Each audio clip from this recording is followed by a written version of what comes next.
जय श्री महाकाल। स्वागत है आपका बजट ट्रिप सीरीज के दूसरे एपिसोड में, जहां हम आपको 3000 से 5000 के बजट में घुमाएंगे भारत के प्रख्यात धार्मिक स्थलों पर। तो चलिए चलते हैं महाकाल की नगरी उज्जैन में।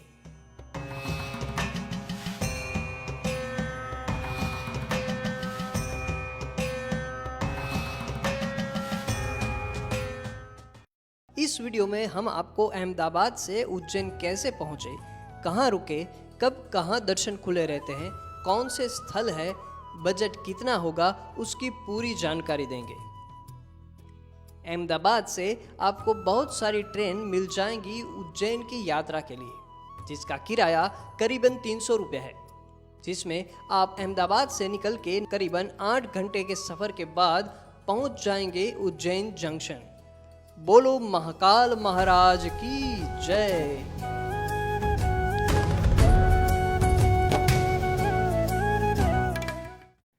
तो चलिए आपको उज्जैन में 2 दिन की यात्रा का अवसर और एक अद्वितीय धार्मिक अनुभव प्रदान करते हैं। उज्जैन पहुंचकर रिक्शा की मदद से महाकाल मंदिर के नजदीक धर्मशाला में रुक जाइए, जिसकी बुकिंग आप yatraधाम.org के माध्यम से कर सकते हैं, जिसकी लिंक डिस्क्रिप्शन में दे दी गई है। रेलवे स्टेशन से महाकाल मंदिर की दूरी करीबन 1.5 किलोमीटर है, जो आप करीबन 50 से 60 रुपए में पहुंच जाएंगे। अब धर्मशाला में विश्राम करके पहुंच जाइए बाबा महाकाल के दर्शन करने। यहाँ आपको शीघ्र दर्शन करने हैं तो यहाँ से आपको 250 रुपये का टिकट लेना होगा, जिसमें आपको मंदिर के नज़दीक से लाइन में जुड़ना होगा। और अगर आप नॉर्मल दर्शन करना चाहते हैं तो आप महाकाल लोक वाले दर्शन जा सकते हैं। यहाँ भक्तों के लिए खूबसूरत महाकाल लोक बनाया गया है, जो शाम को रोशनी की वजह से बहुत ही चहक उठता है। तो हम यहाँ शाम को वापस आएंगे इन नज़ारों का लुत्फ उठाने। अगर आपको महाकाल के नज़दीक से दर्शन करने हैं या शिवलिंग पर जल चढ़ाना है तो उसका पास भी आपको अलग से लेना पड़ेगा, जिसका मूल्य 800 से 1000 रुपये तक का रहेगा। यहाँ दर्शन के लिए पुरुषों को धोती पहननी पड़ती है, जो आप घर से भी ला सकते हैं और मंदिर से भी आपको मिल जाएगी। एवं स्त्रियों को साड़ी पहननी होती है। और आपको पता ही होगा महाकाल की भस्म आरती के बारे में। तो ये होती है सुबह के 4 बजे, जिसके लिए लोग 12 बजे से ही लाइन में लग जाते हैं। आरती के दौरान स्त्रियों को घूंघट ओढ़ना रहता है। तो चलिए महाकाल के दर्शन करके आप मंदिर के प्रांगण में उपस्थित देवी देवताओं को दर्शन कर लीजिए। अब मंदिर से कुछ ही मीटर की दूरी पर है बड़ा गणेश मंदिर। यहाँ पर भगवान गणेश की सबसे विशाल मूर्ति है, जिसकी खासियत है कि इसे अलग अलग प्रकार की मिट्टी से बनाया गया है। यहाँ पर ही आपको पंचमुखी हनुमान जी के दर्शन हो जाएंगे। यहाँ से आप पैदल ही पहुँच जाए विक्रमादित्य की सिंहासन बत्ती सी देखने, जहाँ विक्रमादित्य बड़े से सिंहासन पर विराजमान है। अब आप हरसिद्धि चौराहे से जय सिद्धपुरा मार्ग होकर पहुंच जाइए श्री चारधाम मंदिर। यहाँ पे अंदर बहुत सारे मंदिर का समावेश किया गया है। यहाँ आपको 12 ज्योतिर्लिंग के सभी रूपों के दर्शन हो जाएंगे। यहाँ पर जगन्नाथ जी का मंदिर भी है।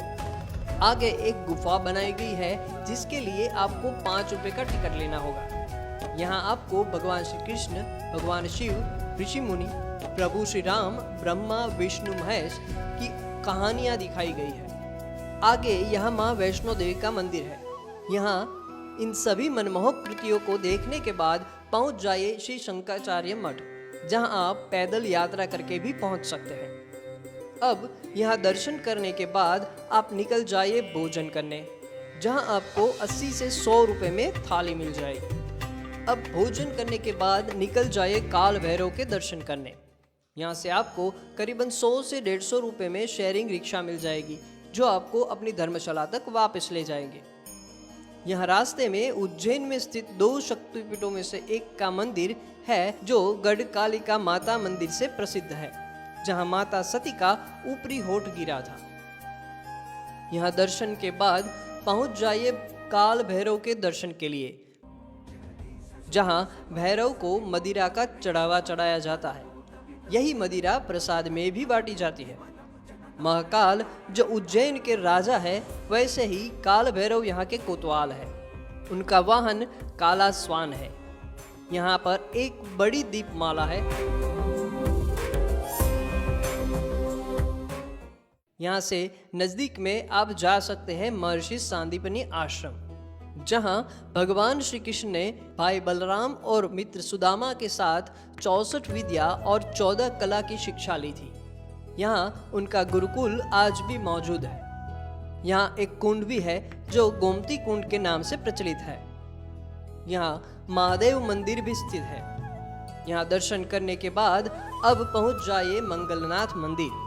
ये नवग्रह में मंगल की जन्मस्थली है। यहाँ लोग मंगलवार के दिन मंगल दोष की पूजा के लिए आते हैं। आश्चर्य की बात यह है कि यहाँ भगवान शिव का वाहन नंदी नहीं बल्कि एक भेड़ है।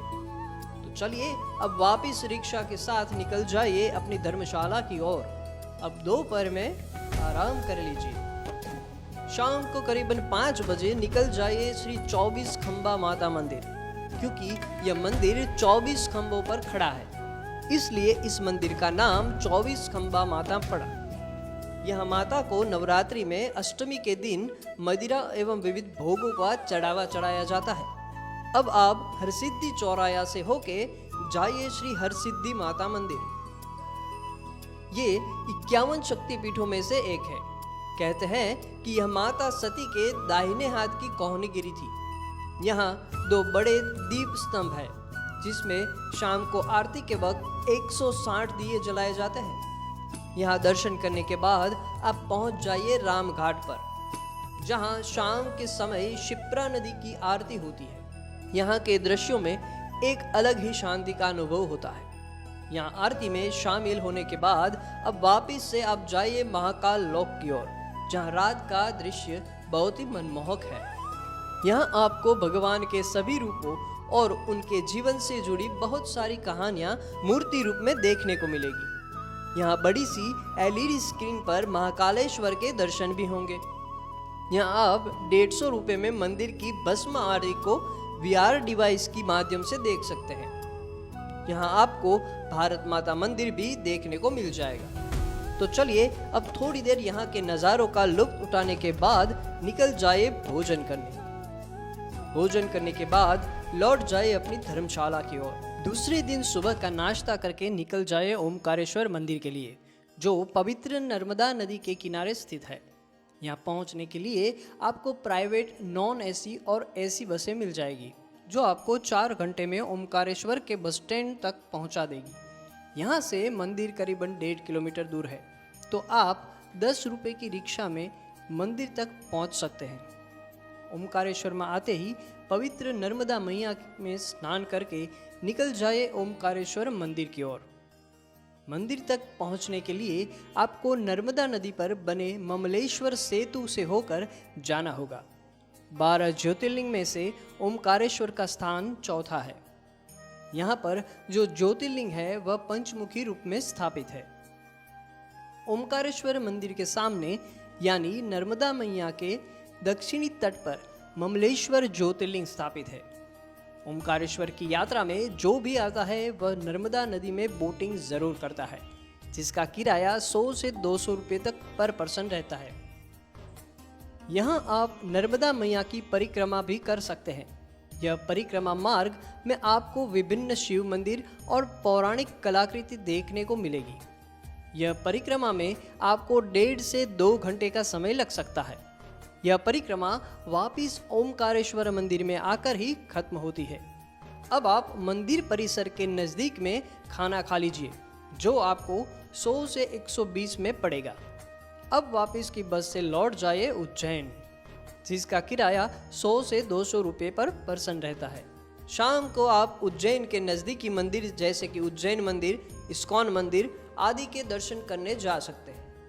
अब रात का भोजन करके रिक्शा की मदद से निकल जाए उज्जैन जंक्शन की ओर, जहां शाम को आप 8 बजे वाली गोरखपुर आदि एक्सप्रेस से अहमदाबाद के लिए निकल सकते हैं। और अगर आप ये वाली ट्रेन में नहीं पहुंच सके तो 11:55 वाली जबलपुर सोमनाथ वाली ट्रेन से जा सकते हैं। यात्रियों पर भगवान शिव की कृपा और आशीर्वाद सदैव बना रहे। तो बस आज की यात्रा यहाँ खत्म होती है। मिलते हैं अगले वीडियो में। बने रहिए हमारे साथ ऐसे ही और बजट ट्रिप सीरीज देखने के लिए। ऐसी ही और भी जानकारी के लिए देखते रहिए यात्राधाम.org के वीडियो।